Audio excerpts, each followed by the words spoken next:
PC for a bit. Oh, nice.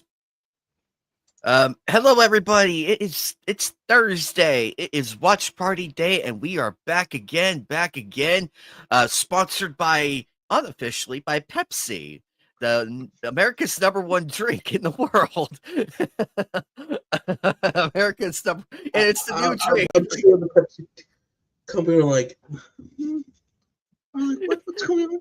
There's like magic lasers in front of my house now. I'm like, what have you done? Unofficially sponsored by Pepsi. Yeah, you're welcome, Pepsi, for the free promotional thing. And it's the new drink for a new generation.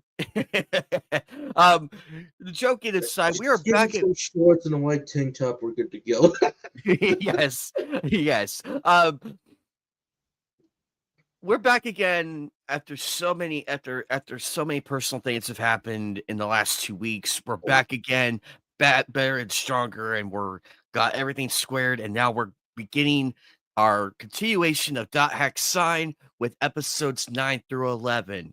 You heard that right, 9 through 11.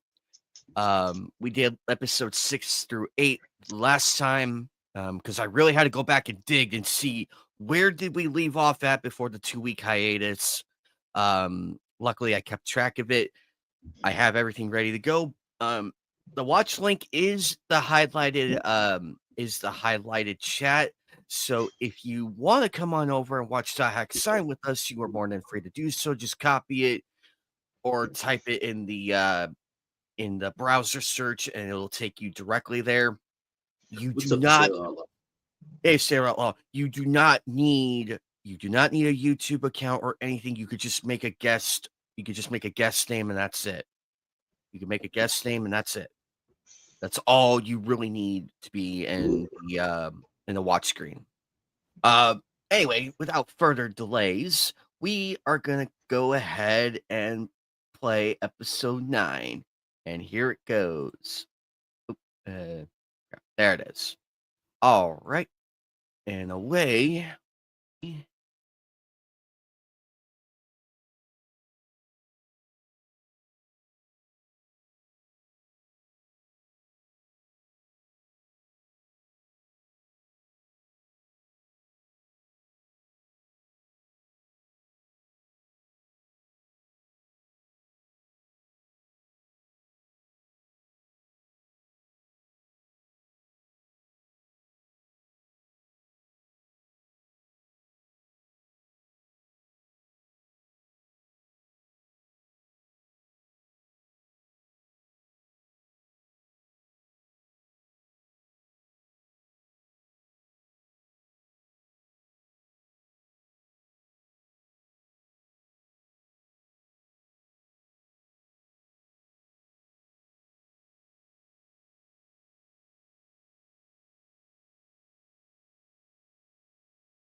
Well, hello, a new face.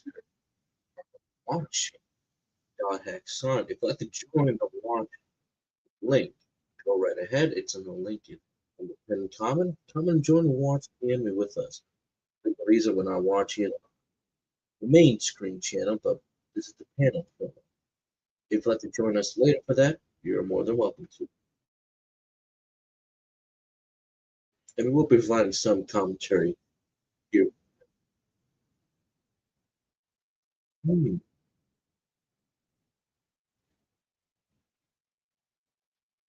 great. Oh,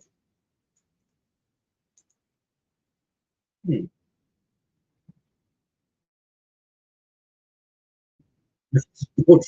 Oh God.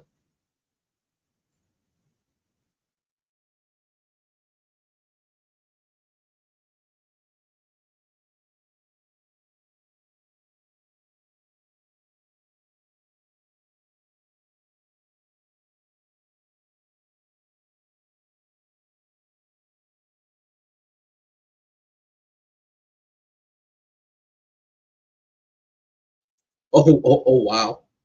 That's that. Here's what's in mind. That was a very long shot.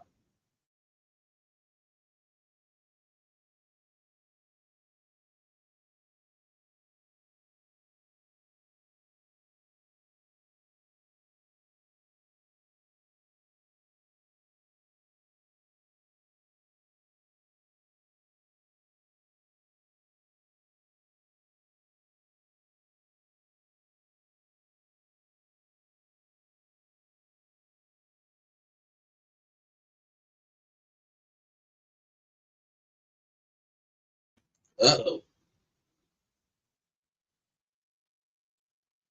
There we go. Yeah, expect some buffering to happen here and there. Oh God. Oh no. Do you have too many tabs open? You gotta lower down the resolution. Technical difficulty, folks. I will say though, that very long shot, I thought my screen froze.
Oh, look at that, an adorable little grunt.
I mean, it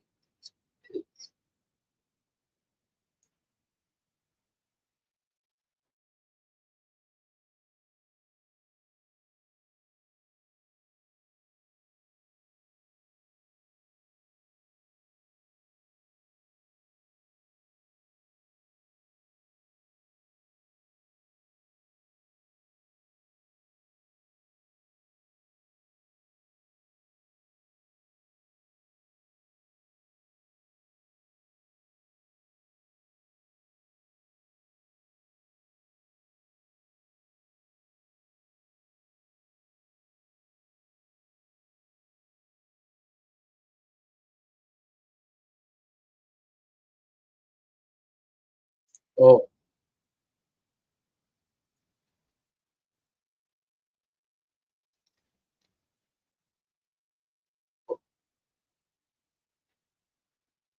well, that's how they start. That's how they start back in the day. Fan websites and message boards can't read stuff, but then it's quickly deleted. Dude, that's authentic, man.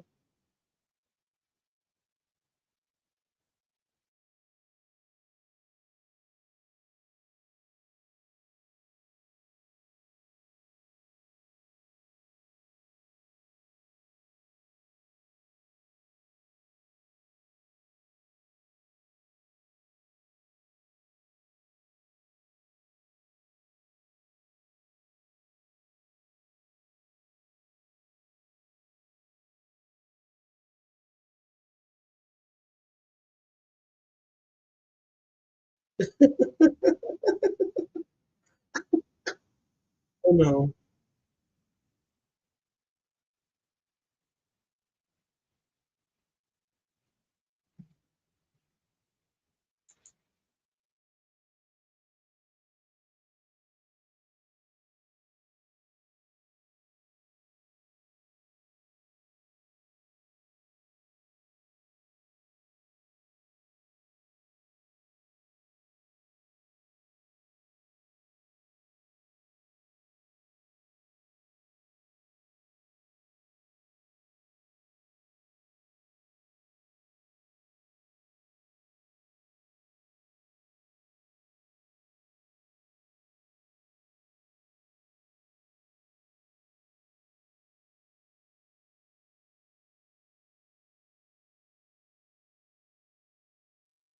Okay. What?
Oh, hold on. Black and white.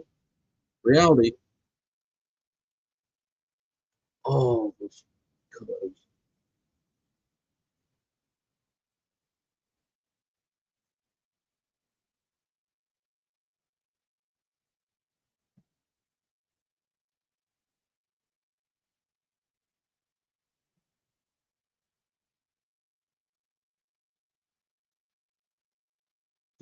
Let's see the great.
See, I'm a good deal.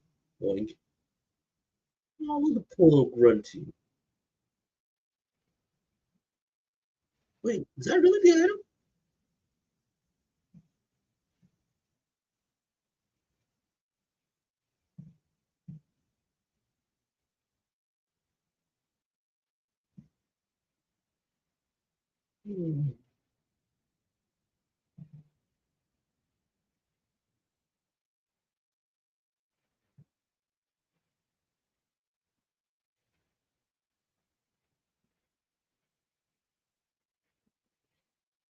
Hmm. Hmm.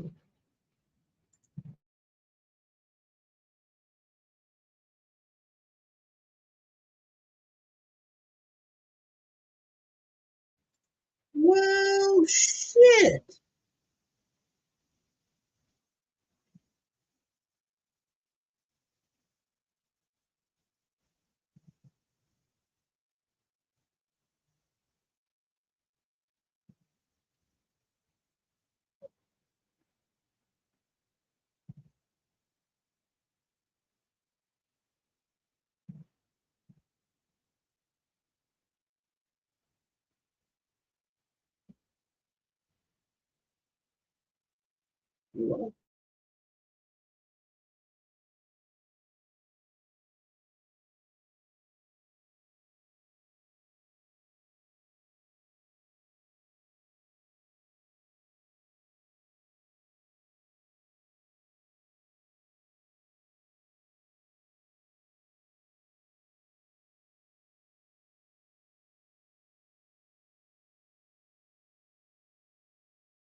Hey, what's up, Xavier? Long time no see, brother.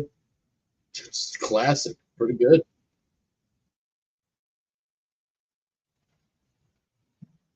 Hey, Xavier, what's up, buddy? If you're interested in joining, the watch link is right here.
Sandy.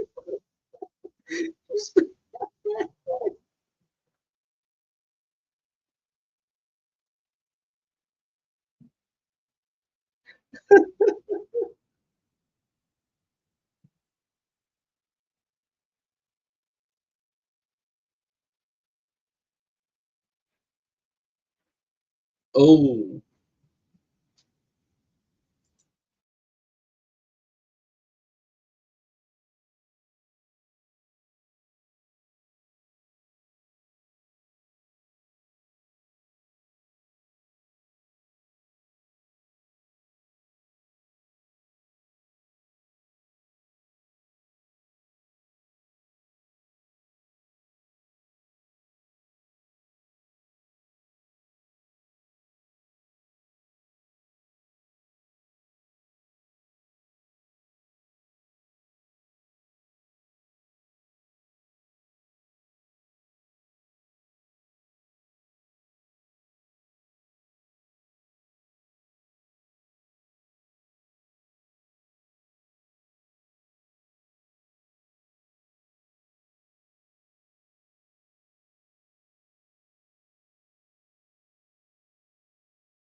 what a beautiful shot. That was a beautiful shot.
Empress representation in the house.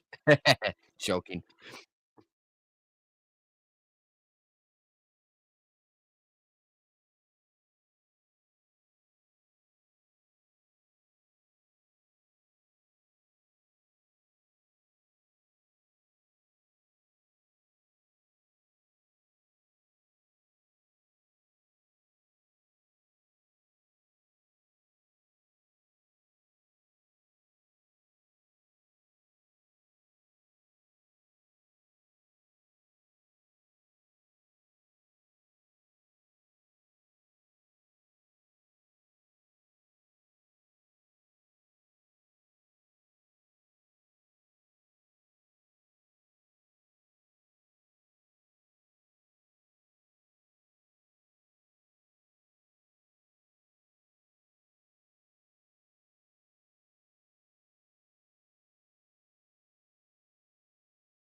$72.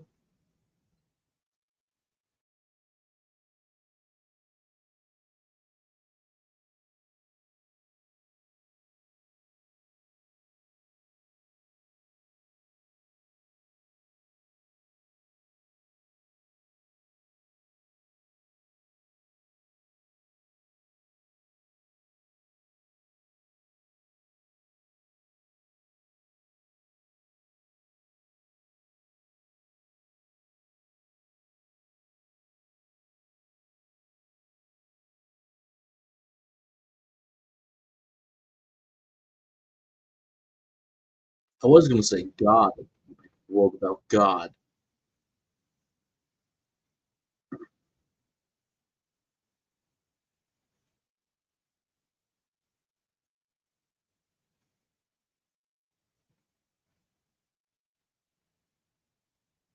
But that's world history.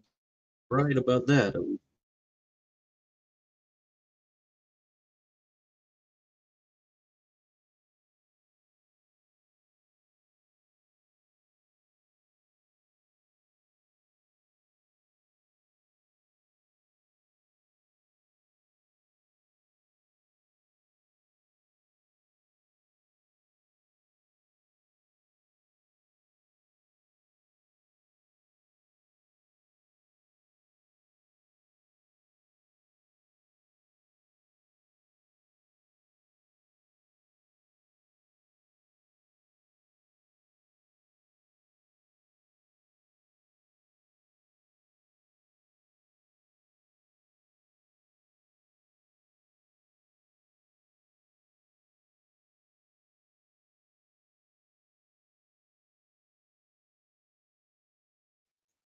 Oh shit.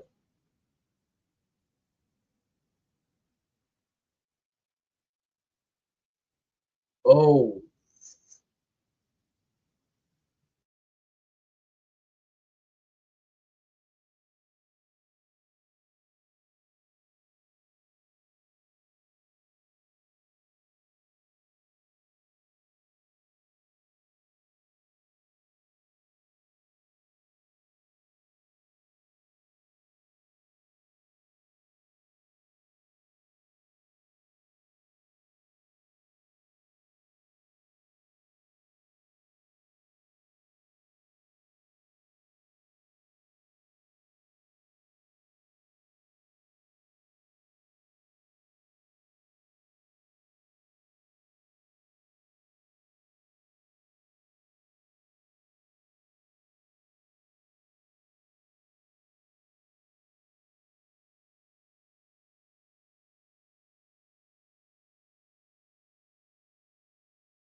Oh shit.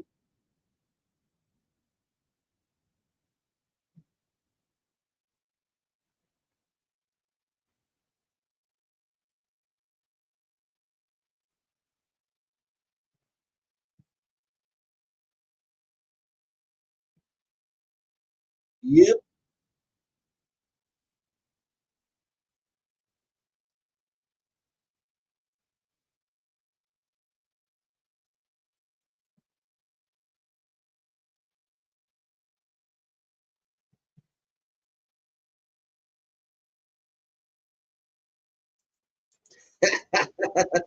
I knew that.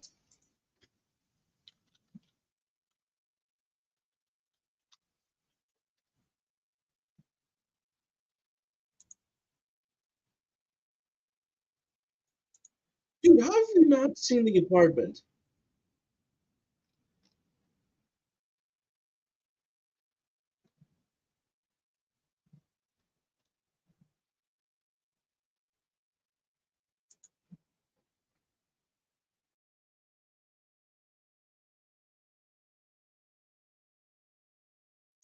Oh wait, I think I get the, oh wait, I think I got the whole question there.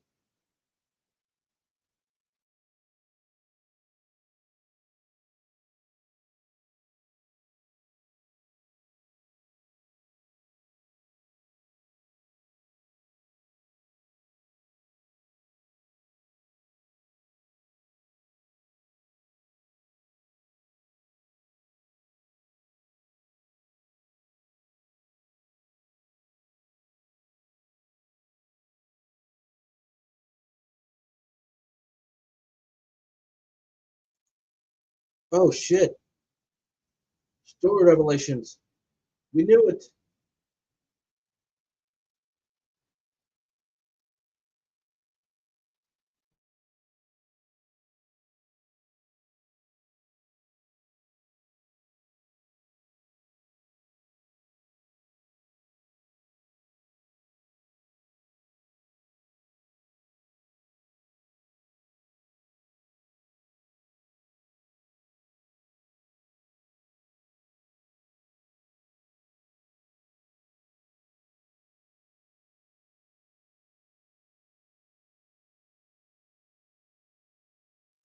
Hey, that was the most animation we saw this episode.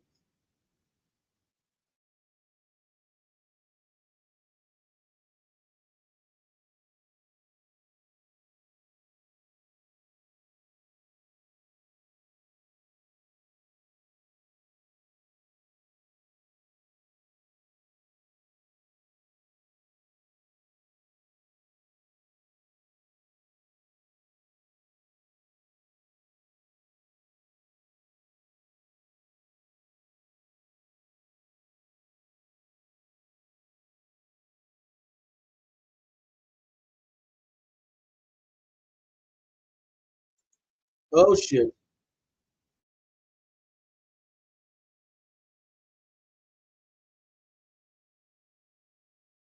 Oh, he knew.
Damn.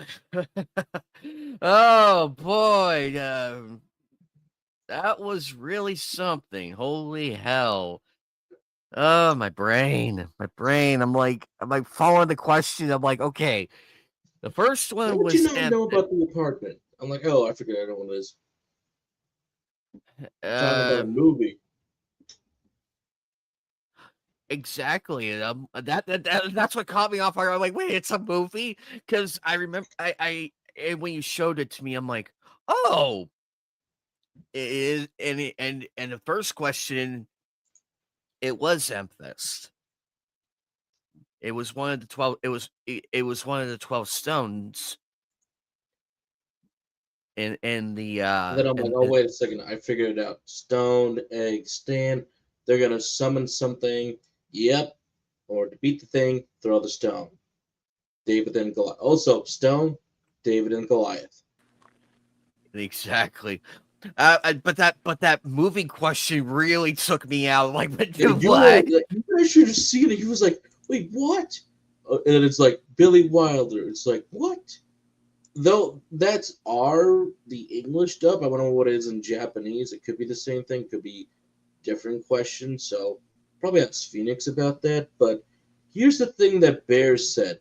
This is actually true. They're using real world actual knowledge. Because you go back 30 plus years ago, almost, but at the time when Dot Hack came out, you go back 30 plus years, these computers were slower than molasses with maple syrup. Mhm. Yes, they were powerful, but the internet was just getting started at that time. You look at the computers and the laptops you have now, 30 years ago, they were in suitcases for some of them if Yeah, you were rich enough to have one. Wi-Fi did he not exist, he is so getting correct. access to the internet was terrible. I remember even watching this on the History Channel, Modern Marvels, where they talk about computers. Even then, the computer was only access to the government at that time. But when it kind of got out to the world, the whole "you got mail," this was revolutionary. Finally AOL. being connected, it's weird. But as technology slowly got better, they went from bulky computers to the portable stuff you see, the smaller laptops, very skinny. And when gaming did get started on PC, yes, only some of the stuff went up to maybe 20 megabytes, 15, 30 at least. When you look at Bethesda, at that time with like the Elder Scrolls, stuff was buggy, but they were also huge and massive. Hardly anybody saw stuff like this. Even look at the recent god awful remaster of the original Deus Ex, how it's ridiculous the system requirements you need to run it versus the old requirements that you see on the original.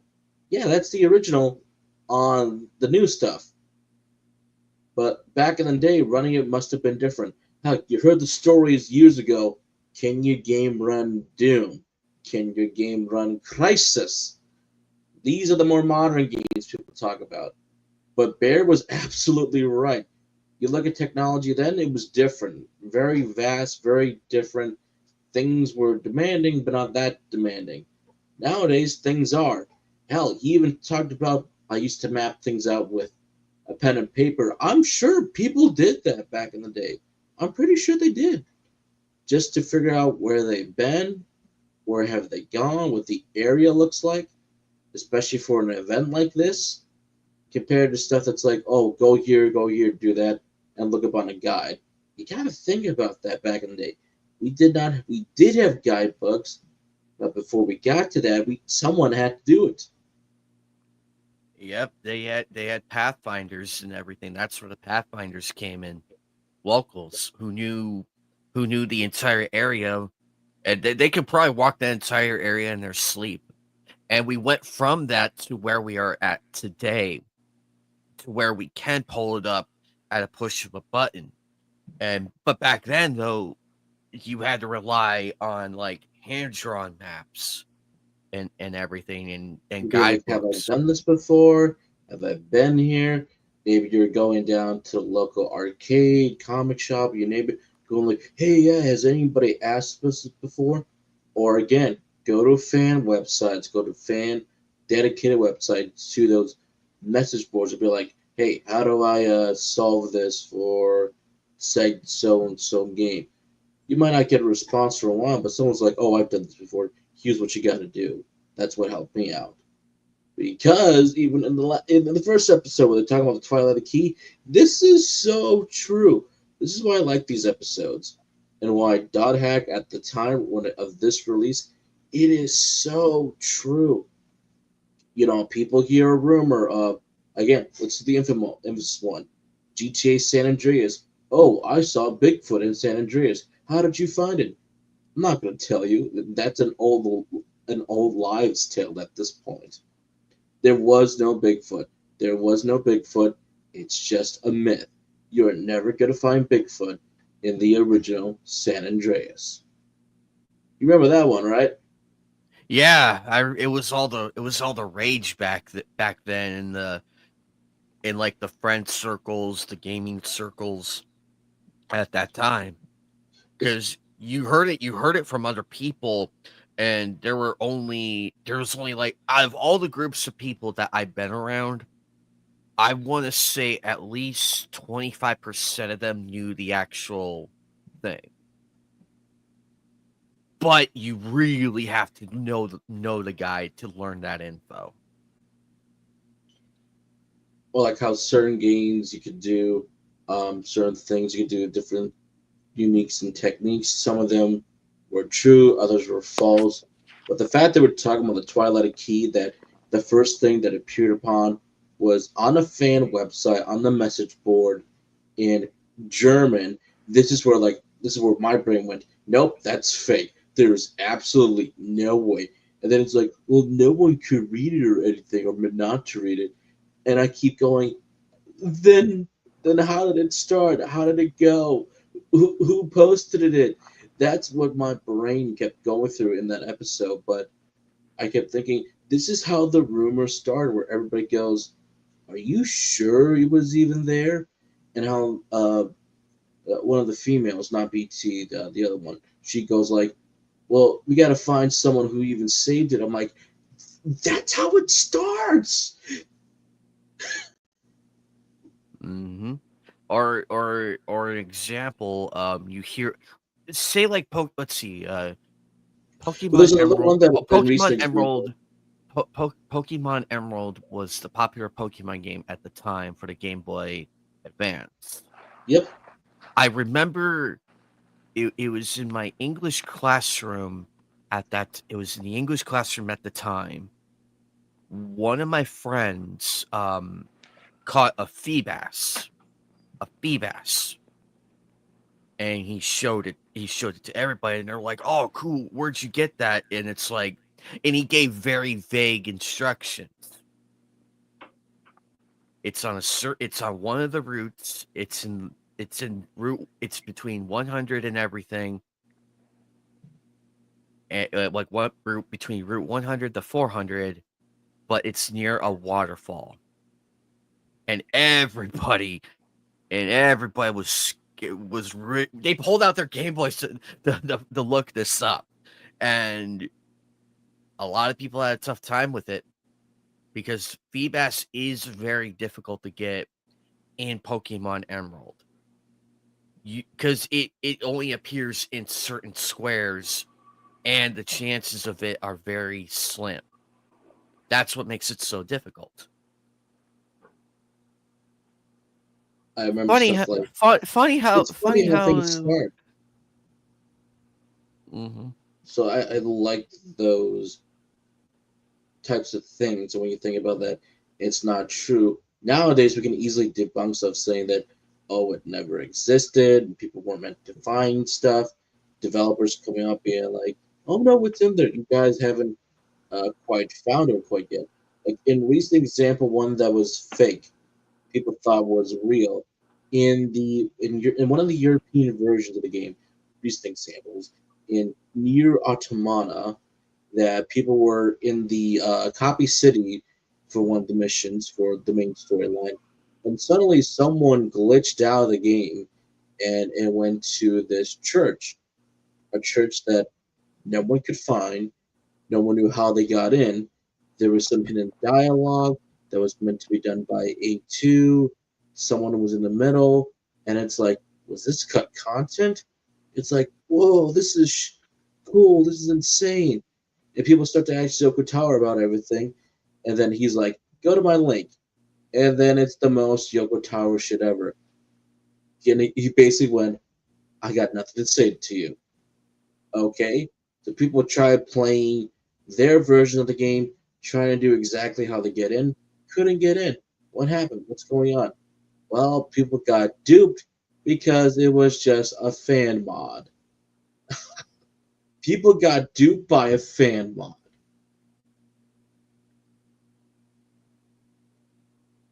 That's how it starts. That's how it goes now. So Yeah. you gotta be careful. Oh, absolutely. That's why on Nightcast, me and Joker, we with all the news we read, we double and triple check on both ends just to make sure that, hey, is this authentic enough to talk about, or is this just another fake rumor? Which is why we were so careful handling rumor topics. And and I gotta say, about 50% of the time, since Joker and I have done this, I want to say about 50% of those rumors turned out to be true, and the other half was just literally crashed into a brick wall in that context. But it doesn't hurt to talk about it, though, despite everything. But I like the fact that, and this is how you incorporate real world stuff. This is how you do it. It doesn't kill the immersion. It does not kill the immersion one bit. It just really makes you think. And it's like, oh, that does make sense. And it's based on an actual thing in an actual movie. That is really clever. Rather than flagrantly flaunting the real world stuff like Pepsi and all that in an episode. Some of the animes did take me out of that based upon that. It really took me out of it. It really did. But here it doesn't. It just makes me. It just makes my brain hurt from time to time. You should have been. You should have seen my reaction as a Joker. I was going nuts. It I'm was like, like, what's going on here? like what? I mean, I Wait, knew what what are it we was. talking about? What are we talking In about? the last episode we watched, where they go for like answer the question like the Book of Revelation, what is 5 times this in a world that's like this? And, the answer was like an egg, and then they're like, this person Mhm. was cheating on who with the CEO's wife. Named the director. They're not named the director of the company. They want to know who directed the movie from a 1960 films called The Apartment, and the director was Billy Wilder. So so it's like people won't get that, but I'm like, I knew who that was right away. I was like, oh, and he was like, what? How? I'm like, how did you not know this? But it is like an obscure fact. But Mhm. apparently And it Tsukasa is and a Bear very knew, and the other it girl's like, what? mm-hmm. And it is and to the credit, it is a very obscure movie. It is a very obscure movie, so not many would get it. But those of us who are older or have people who watch those type of movies, i.e., Joker here, would get it in an instant. Me, it took me a moment until he showed me the actual thing. And I'm like, oh, okay, that makes sense. I didn't have a clue. Oh, don't worry. When the lockdowns happened, I was like, I need to watch stuff. So I was watching a bunch of stuff. So this happened to be one of them. I was like, oh, I know it. I'm like, good movie though, classic for a reason. But anyway, enough with the real world references. I do like these episodes. They were different from one another. They kept the plot going, and the fact that Tsukasa, for at least when he was getting asked questions about, oh hey, what happened to you? Or like, what's does your dad do? Like during the event that they were all working on, again, more black and white stuff. So the plot is progressing. It Yeah. looks like after when mom passed away, or even maybe before then, it looked like the home life wasn't all that great. And I'm like, uh-oh, something happened. Either he had an Yeah. abusive father or a high expectations. We'll call that out for YouTube's sake. Yeah. I mean, it's clear that his dad caused him quite a bit of pressure and pain. Like you could see that in that backstory type of flashback, him yelling at him and him tensing up. Uh, and it's got to do with the hospital, and the doctor as well, because they did mention there was a girl that was tied up to a bunch of UVs and whatnot. So it seems like there was quite a bit of pressure, and that's probably the cause of just the immersion and kind of being between reality and this immersion, because his home life didn't seem like the best. You saw more cackling from kids and stuff in his school. There was a lot of clearly sadness and pressure from every angle.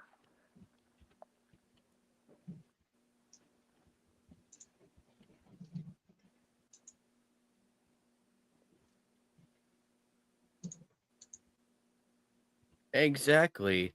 And it's so sad. Like all he wanted to do was all Scott wanted to do was fit in, and given that home life and then all the kids yelling, and that last segment in in the episode where they're showing the hospital and everything, it's like, oh damn. And the dad is not, and here's the creepy thing: the dad didn't care. Look at the body language and his, well, you can't see his eyes or anything. You just his expression. He just does not give a shit. He does not give a Hmm. shit. And you have to also note what Tsukasa started to say, and he said it before in the anime, but yeah, he's like, "You're so selfish. Like all adults are just selfish," and it's like he can't fully process or even like trust in other people, because probably because he's being sort of isolated in his home, or in his home life, feeling like nobody cares. And now he's even in stuck in this game, and it's like he just can't relate, or he can't lower his guard because he just feels so isolated. um so all of that kind of just circles back. That's probably why he just keeps saying like you're selfish and all of that.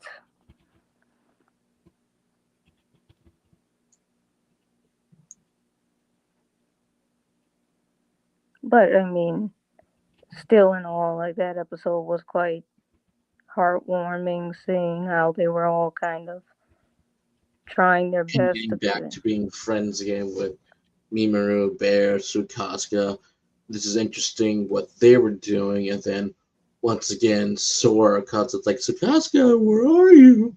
God, I freaking love you, Sora. I'm like, because I know a few years later on in the game that Jasmine's gonna keep saying, no. If you play the games, you know. Although, when we get to the end, I will tell you who he is in the future.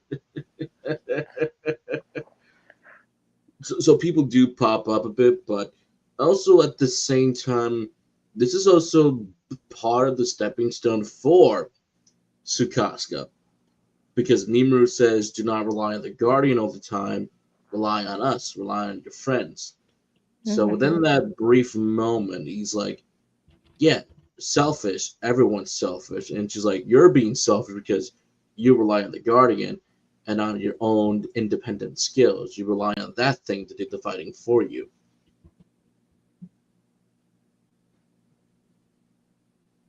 Yeah, and I think that's the key to Tsukasa kind of like reclaiming his identity and his independence for himself, because the Guardian, as much as it likes to act like it's his friend, it may not be, because uh that is kind of like the outward extension, or uh whatever you want to call it, of this Guardian. It was kind of imprisoning him in a way and making him feel like he's like got to be reliant on him. It's honestly kind of stripping away his sense of self, and making him feel like he has to be codependent on it. But his friends, not that he actually has people who is actually trying to help him, and that's something that he probably didn't anticipate. But like I said, he's got people who really genuinely cares for him, and maybe the Guardian's intentions are not what he thought it was, or is Because actually you hurting look him. at Sora, he's looking at the Guardian. It's almost as if I'm like, uh-oh, he found what he was looking for.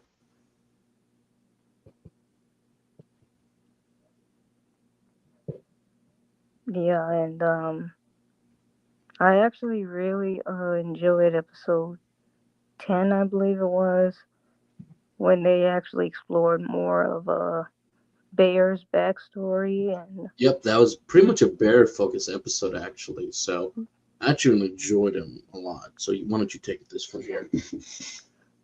well, yeah, I mean, because I mean, I don't know if I'm reading it right, but based off of his backstory, you could tell he must have either had a kind of shitty father, or maybe he was at one point, and now he's kind of confiscating for it in a way by being this really responsible father figure of sorts.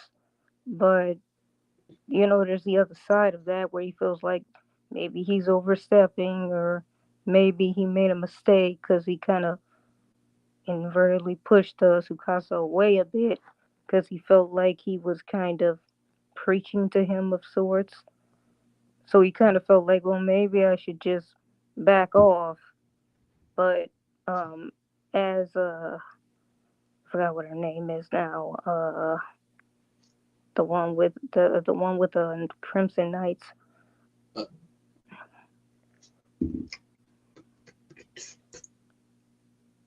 Oh yeah, I mean, she was the one who basically kind of told him like, well, you know, it's God's. I believe it said it's God's work for people to meet, but humans are the ones who part, and it's like that's the worst thing you could do. So you know that was her kind of making him realize that the best thing to do was to keep kind of doing what he's doing. And I'll never forget, there was like a quote in My Hero Academia once that I really liked, and it was like the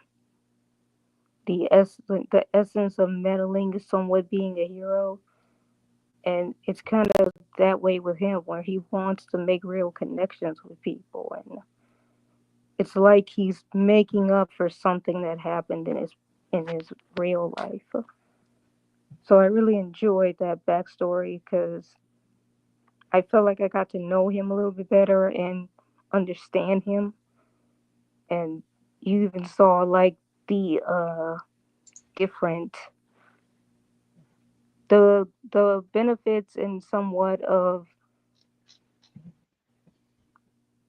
the the bad aspects of maybe being responsible, or seeing that there are good and bad benefits. But in that moment, that was like kind of reaching out to Tsukasa, and kind of was the beginning of what he needed. that would be a Subaru, the tattoo. So Mm-hmm. Subaru. So Yes, so that's what they always say, like Lady Subaru. It's always strange to me, like with the Knights and Subaru. You can tell how much protective they are at her, but even during that conversation with the Knight, with Subatsuka, he's almost like apologizing at the end, saying that I'm sorry that I can't like help you like with these questions or whatnot. Though you can tell that their relationship feels a little rocky right now, which I'm hoping that at least these later episodes will pick up with the whole the Crimson the Knights relationships because they started off great, cool off at the beginning, and now it's like they're just taking a backseat, which is fine for now, but it's like it's kind of like what Phoenix kept saying that they always talk about all these stuff that's happening, you never see it. Like the Grundy episode at 9, which is more of a Subasca episode, which is like, why is he being chosen to take care of this little Grundy? Why can't you just log off the game and the guy just be fine? Like, why do you need someone to watch the freaking Grundy for a while? And it's like, all right, fine, I'll do it. But why is it him? I don't know. But then the show does the weird things. So the virtual animals can get sick now? Huh? Yeah, that was a shock right there because it's We like, gotta talk to Phoenix. Like, Phoenix, can this happen? and actually but it makes sense though. It does. Considering that the world is ironically, Hindsight's 2020. What we ironically, know the reason now. why it also works and doesn't is that in a video game format, it shouldn't work at all. But when you're watching anime where everyone's living to escape, and you gotta remember, the world is not an actual game. However, to everyone else, it is a game, and it's one at this time period in a fictional setting that does not exist, is pre SAO, pre Log Horizon. So this was the first of its kind to make it say, to make it feel real. And when he's taking care of the little Grundy, how is it sick? How did it get sick? The NPC's like, oh, by the way, your little Grundy over there is got this disease and everything. Oh, it's more dangerous than you think it is. Did you get a vaccine? So it's not Subasa's fault that died. The girl didn't give it its vaccine. Or did she even know about it? Did she? Did she not? She could have said that, oh, I'll just get another one. Don't worry about it. But that's what also makes it work at the same time.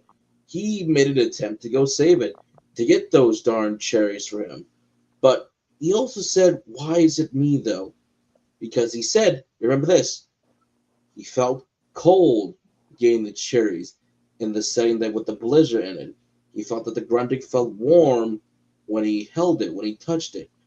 He probably felt the Grundig was in a lot of pain, although in real life world experience, I think animals know exactly when the time is up. This little guy figured that too little, too late, but you made the effort to try to save me, so you can hold me one last time before I pass away. When that girl comes back, she's like, oh, why did you kill my... It's weird, because it works. It made you feel a little sad for him. But also he takes responsibility, even though he doesn't have to. He just owns up to it that I didn't come back here fast enough. So it kind of makes it sad at the same time. But also it's another stepping stone in character development too. Because the Tsukasa that we would have known in the beginning would have just been like walk away and said no. But he He makes probably an could have done it, but it probably wouldn't have been faster to get it. and but then he showing that he's going to these extreme Or lengths. probably would have forced the Grundy to take the cherries, but this Subaska kind of keeps it there. It's like, why aren't you eating it? And lets the scene play out. Exactly. And also him taking responsibility where it really was not his fault. It really wasn't his fault, and that's why he feels so bad because he does do the actual effort in going to save this grunty, whereas the actual owner, who rightfully, Blame gaslights. I wish. Oops, lost Jasmine for a minute. I wish Mimaru would have beaten the bricks off of her. I was waiting for the sword to come out. I was waiting. I'm like, I, I was waiting for the hammer down to come on that lady. Ho ho ho. And and she was blaming Tsukasa like crazy, and I'm like, it was And you who. the thing is about this right here, about that. I was thinking about the World of Warcraft incident of the virus outbreak incident back in 2005. This predates that. So I was thinking, how this thing get sick? Did she go in a dungeon or something? And then something got to the grunty and got him made him sick? I just gotta say this. These guys predicted the freaking future, actually. What would happen 2 years later? Oh, I Because, wholeheartedly. because I wouldn't be surprised. Sure, but here's the thing.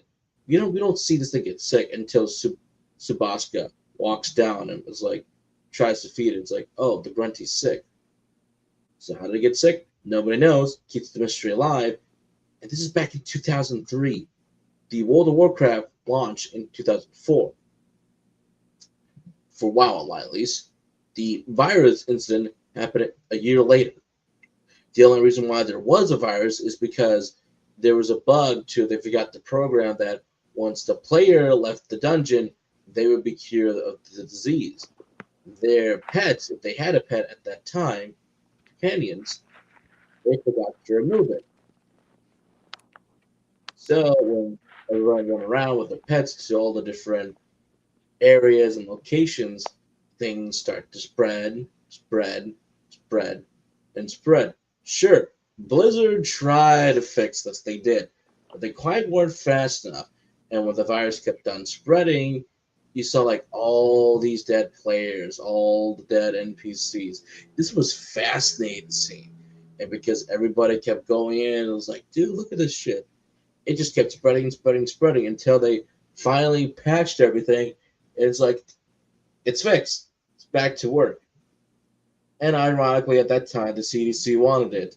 And it's like, it's just a video game. It's not going to happen in the real world. 14 years later, funny how the world works, isn't it? Yeah, it's funny how everything comes full circle, and this anime is a time capsule for all the right reasons. Because it's way before the RPG world really exploded, and after that, when you look back and watch it, and then compare it to now, it's like it was really ahead of its time. But And going and back to and the whole grunty thing, like it was a cute little thing, and then it died. It's like, huh? I wish Miru kicked the crap out of her at least. Like, come oh, on. I was waiting Or it's for like, why Mimaru. did you need someone to watch it? Like, would it be fine if you just logged off for a while? But it's like, that's the thing. Like, what does they have to die? You just log off and don't think be fine.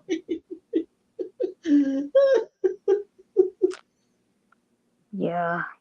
Well, I But these recall what. episodes were interesting because they at least advance the story with the main characters, the main cast. And like I said, those darn reality cutscenes are coming in, and you really feel why Subaska is the way that she is actually. The at-home life not being great after mom died, being picked on at school at kid, being bullied by the kids at school, trying to make friends, especially with the bike scene, and then people just either leaving for one reason or another, and then dad getting upset about stuff.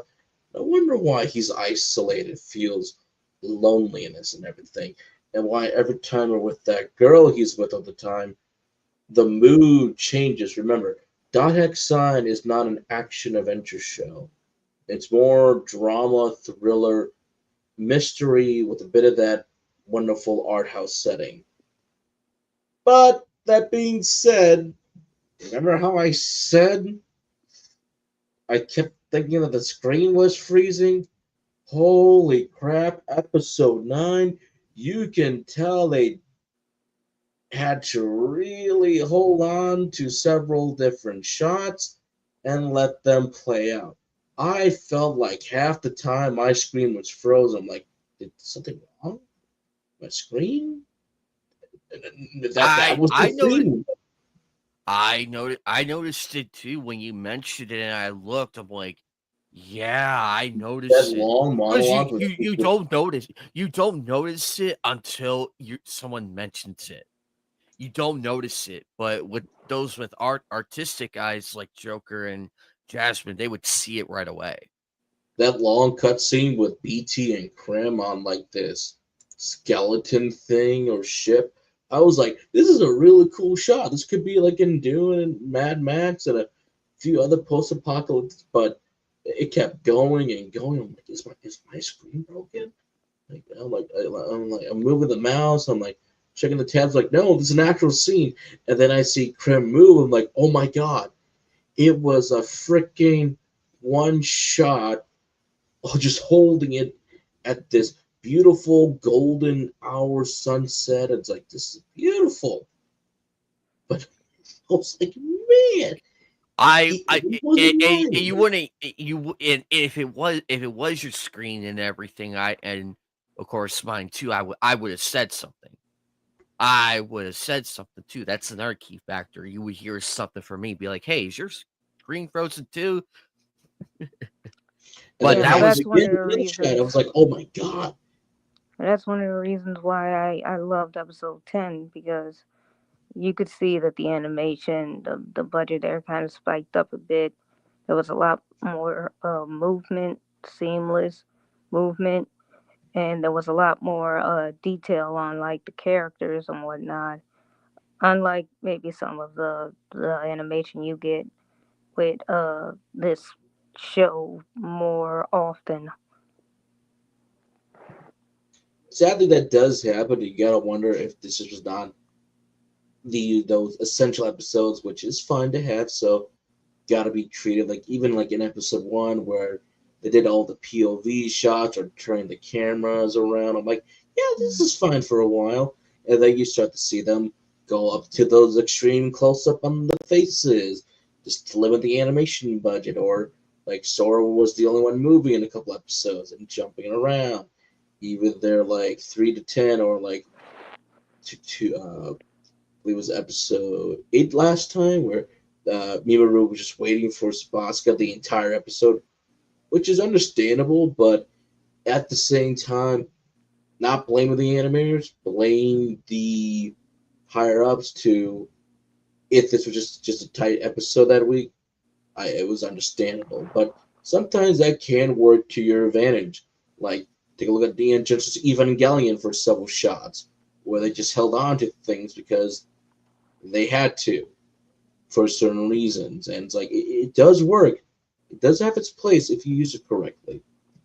But I just freaked out. I'm like, oh my god, my screen froze. It's like, no, it didn't. Thank goodness.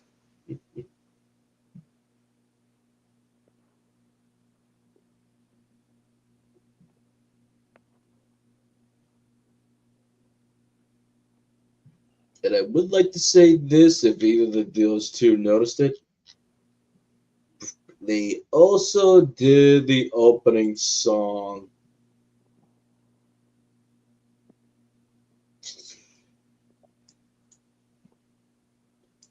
And then they showed the lyrics. Oh yeah, I was A wondering why only little for that bit. one. So here's the teaser. The song is called Obsession.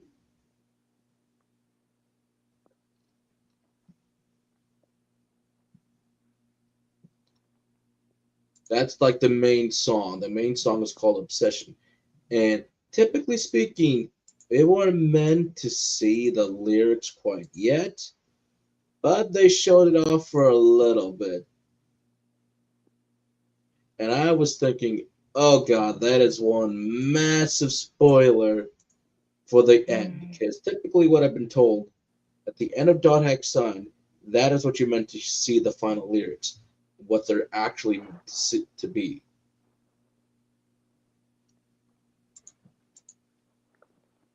That's true.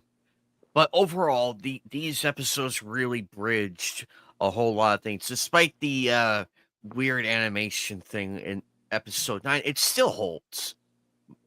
But I did see the difference in quality upon episode 10 and 11. I'm like, good. I think they really.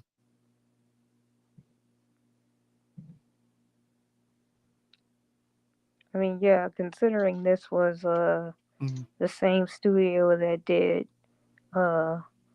Noir, you could definitely see the difference between the two when it comes to animation and quality and budget.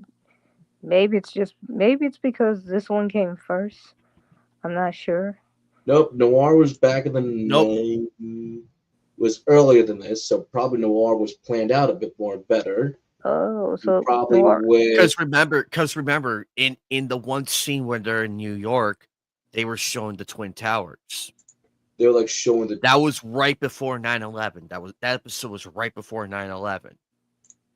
So Noir and the came concept for this second. was in the early 2000s for Bandai and Cyberkinetics. So at least when initial development was like starting for the massive uh, dot hack sign. So even at the best and earliest, the show was out in the year 2003. The video game came out. The very first one came out in Japan in 2002, and then North America in 2003. The show, at the very least, initially came out in 2002 in April. So when you look at for B Train when they were like working on Noir, Noir came out in the year 2001, just before, again, before the actual horrific events. So I can't quite find the actual production schedule for Noir, but Noir was definitely more classic, cel shaded style work. So that was probably in development much longer than Dot Hack Sign was. So That would just in my opinion. So if we got to make a conspiracy theory timeline, I got to say probably Noir was probably around, we'll say 1997, 1998 production schedule around that time period. Maybe they had at least two, we'll give them at least 2 to 3 years, or maybe like 2 years of development at best before it comes out. Post production, go through all the scripts and everything, get everything nice and ready to go, and you're out in that early 2000s time slot.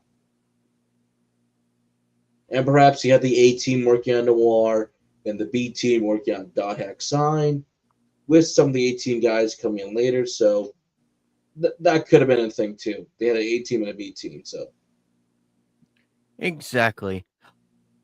Overall, I'm happy that these 3 episodes really pushed the story forward. We're getting into the nitty-gritty because those symbols they held up, those stones and everything, and that last shot of the girl in the bed with the same stone. I have a feeling that's going to come into and play notice later. how in that one it's a little more brighter this time. So Tsukaka's mood is improving a bit.